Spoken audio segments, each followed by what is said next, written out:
இருக்கிற இடமே தெரியல. தேர்தல் முடிந்ததும் அப்படியே கப் சிப் ஆன அந்த ஒரு தலை அரசியலுக்கே சிக்கலாமே. வாருங்கள் என்ன ஏது என்று யார் என்று பார்த்து விடலாம். ஒருகை லோக்சபா தேர்தல் முடிந்ததிலிருந்தே தமிழ்நாட்டில் முக்கியமான ஒரு அரசியல் தலைவர் தீவிர மௌனமாக காத்து வருகிறார்.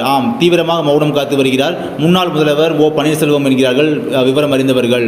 அவர் பாஜக கூட்டணியில் தனியாக பலாப்பழம் சின்னத்தில் தேர்தலில் நின்றார். இந்த தேர்தலில் அவர் இரட்டை இலையில் நிற்க முயன்றார். ஆனால் முடியவில்லை. அதன் பின் பாஜக தாமரையில் நிற்க அவரை வற்புறுத்தியது. அவர் அதை ஏற்கவில்லை. வேறு வழியின்றி கடைசியில் சுயேட்சை வேட்பாளர்களின் சின்னத்தில் நின்றார். இப்படி இருக்க அவருக்கு போட்டியாக மேலும் 4 ஓ பன்னீர்செல்வங்கள் நின்றனர். மொத்தமாக அங்கே 5 ஓ பன்னீர்செல்வம் நின்றனர். இந்த நிலையில் தான் தன்னுடைய அரசியல் எதிர்காலம் பற்றி நெருக்கமான சிலரிடம் அவர் புலம்பி இருக்கிறாராம். அதிமுகவில் இனி இணைவது கஷ்டம். சொந்தமாக நின்று பலத்தை காட்ட நினைத்தேன்.